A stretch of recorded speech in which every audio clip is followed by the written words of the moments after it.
Lil' Kim not a whore, but I sex a nigga so good he gotta tell his boys. When it come to sex, don't test my skills, cause my head game had you head over heels. Give a nigga the chills, haven't paid my bills. Buy matching Lambos with the same color wheels. When I ain't out shopping, spending dues, see nope.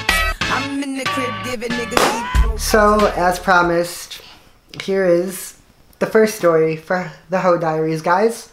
I'm not really sure what I'm doing, honestly. Like, I don't know.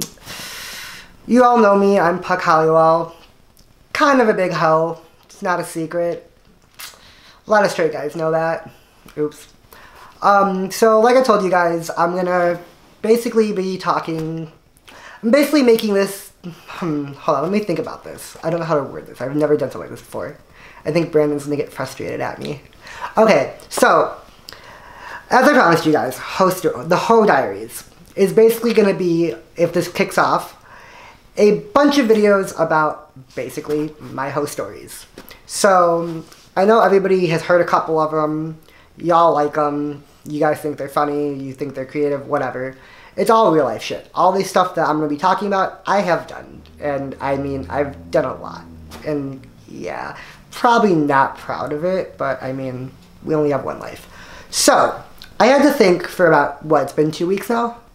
So, for like 2 weeks, I've been trying to figure out, what story am I going to use? What am I going to talk about? Because there's so many of them that I have, and there's so much shit that's happened in the last couple of weeks too, that I'm like, I could be petty and use this. I could be petty and use that. But I'm not going to do that. Yes, I am petty. And yes, I'm going to tell you real stories of guys that I've messed around with, and you probably know a lot of them. You probably went to school with them. You probably work with them. You were probably dating them. My bad.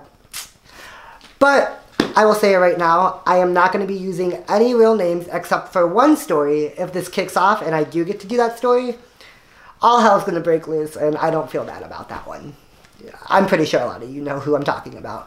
Anyways, so the story I want to start with for the first ever The Hoe Diaries entry is back in when I was a junior at Belvedere North. I had a foods class with this guy. He was a year or two older than me, but he was a senior. I'm not going to say his real name, so we'll call him Andy. So, I met Andy my second semester when I had foods. And he was pretty hot, but he was kind of like the weird guy, pretty quiet, but all the girls really kind of wanted to mess around with him. But he wasn't like jumping on it. I don't know why. They didn't know why. They were throwing him a bone. He wasn't going for it. He just wanted to chill. Like I said, he was kind of weird. So, I would catch him looking at me in class. You know, we wound up getting put together in a group for the rest of the cooking class semester. And, you know, I kind of got to know him, not really, like, he was kind of quiet, but would talk. So, junior year ends for me. He graduates, whatever. I don't really hear from him. So, my senior year, I get a Facebook request from this kid. And a message, you know, hey, how you been? You know, haven't talked in a while, whatever. I'm like, okay, I'm not stupid. He wants something. They always want something. It's always like that. I know the game too well. So, you know, I message back, hey, you know, long time no talk. Are you still living out in Belvedere? Blah, blah, blah. Yeah, I'm, you know, living in Candlewick. Da, da, da, da. So, I'm still living with my mom. And I basically tell this guy, come over. I call him into a gate. My mom lives in this gated community, and you gotta call people through a gate, and it's just this whole big shit. So I call him into the gate, and I'm like, fuck, I'm so fucked if I get caught right now. Like, my mom's gonna kill me. She's gonna fucking kill me. So, he gets to the gate. I park him in our driveway and make him turn off the lights, because of the way our house is, my mom's not gonna see it. So, like, I literally sneak myself out through my basement window, and I bring him in, and I show him where the window's at. I crawl back through the window. He crawls through the window. And, you know, it's kind of awkward at first. I've never, like, really been alone with this kid. But he's super hot. Like, he takes care of himself very well. So, you know, he's kind of awkward. I'm kind of awkward because I'm not the one that starts anything, ever. I have a rule against that. So we're chilling, watching TV, you know, watching a couple movies. It's like 2 a.m. And he kind of puts his hand somewhere that he probably shouldn't, but he wanted to. So I reciprocate, and things start rolling. You know, he asks for a massage. I give him a massage. He likes what I'm doing. He goes, oh, hey, let me give you a massage. I'm like, okay, cool. Like, you know, I'll always take a massage. So, you know, he's got good hands. He's working on me, whatever.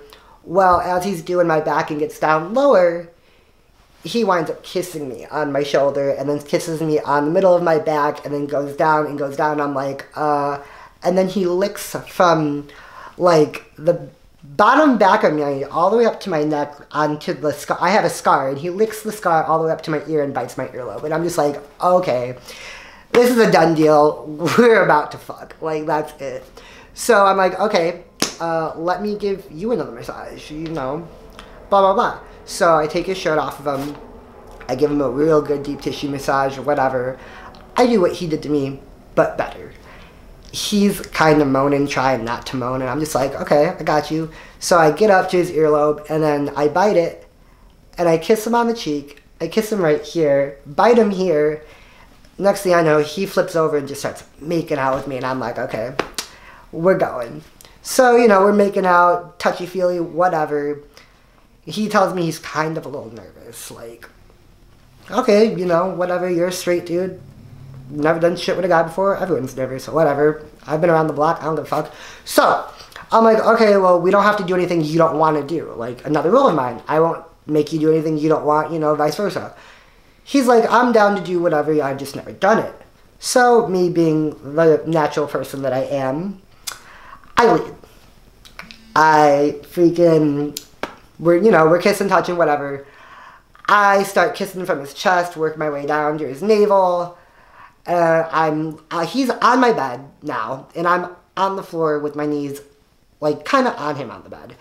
And I move this body pillow I have to the back of him, and he leans back, and he's got no shirt on, so I'm like, okay. I'm kissing him on his stomach right here, you know, whatever. Fucking, I go to unbutton his pants, and he, like, kind of tenses. And I'm like, do you, like, is this what you want? You know, we don't have to. And he's like, no, yeah.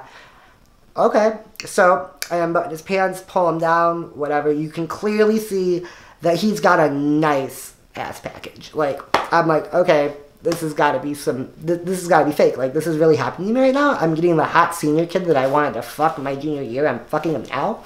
Cool. So, I start giving him head, whatever. He's having the time of his fucking life. Like, the time of his fucking life. Probably, okay, I'm not gonna lie, I probably gave him head for about an hour. Like, I took my fucking time on that. Like, I took my fucking time. So, he's pretty fucking horny. He's ready to do some more shit. And I'm like, well, that's on you again. Do you want to do that? Yes. Okay. So, you know, I grab some condoms, I grab some lube, I get on top of him, make it out with him, get myself situated, get him inside of me, and it just fucking balls to the walls, dude. He goes fucking crazy. He's feeling my vibes, I'm feeling his.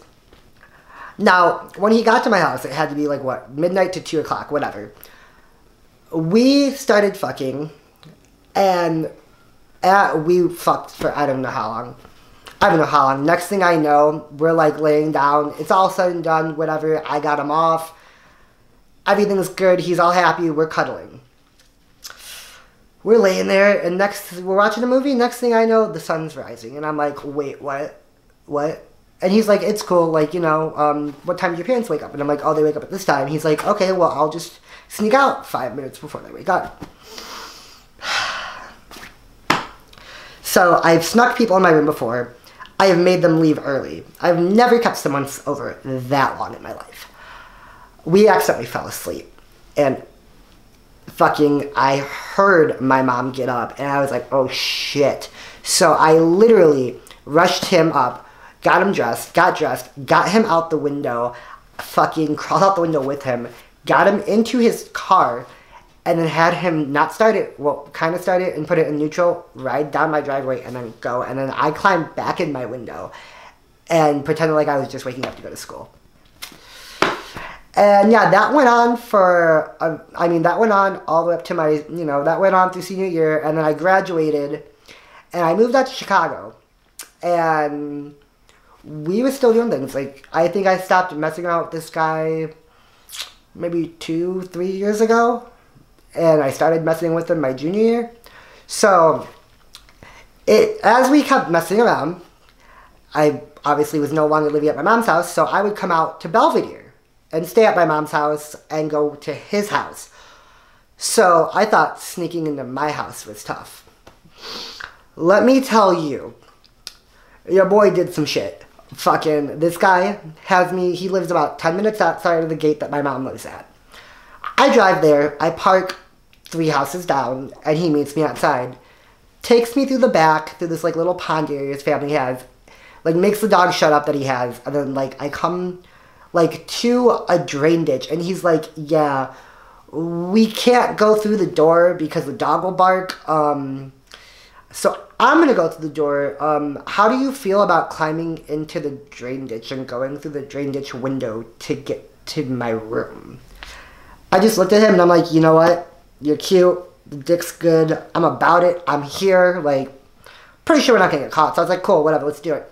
So he goes back inside and goes and meets me at the window on the inside. And he's like, okay, come out. So, now when I say drain ditch, I don't mean like, no, like 2 feet little, just hop in, hop out. No, this has had to be like an 8-foot fucking drain ditch that had no way in and no way out. I literally had to scale it and drop myself down. I was like, okay, cool, that was easy, whatever. Get in, he opens the window. No. Fucking, there's a pool table and then another table. And the pool table isn't just like, oh, it's just a pool table. No, it has so much fucking shit on it. And we had to keep the room dark because his little sister's room was like 2-3 feet away and she could see all the light. Like, if he put a light on, she wakes up. So I'm like, fuck. Trying my best not to make any fucking noise. I'm like, oh god. I knocked something over and he just looked at me and I'm like, sorry, I'll make it up to you in about 5 minutes. I swear, like, sorry. So I get off the table, he helps me down, we go into his room, typical straight guy room, like a bed, no box spring, fucking some weights, whatever, and then, just manly guy shit that, like, doesn't interest me. So, he's awkward as fuck, and I'm just like, okay, well, let's get down to business, because I'm here, and I just climbed through a fucking drain ditch door thing for you so I could get some dick. So, we started it, we're fucking whatever. It lasts about 5 hours, and again, I fall asleep, he falls asleep. We wake up to hearing his mom tell him that he needs to, like, get up and leave for work. Like, hurry up. And he just looks at me, he's like, fuck. Okay, so I was like, yeah. And he's like, you're gonna have to go back out to the drain ditch window because I was just gonna walk you to my front door, but my parents are still here.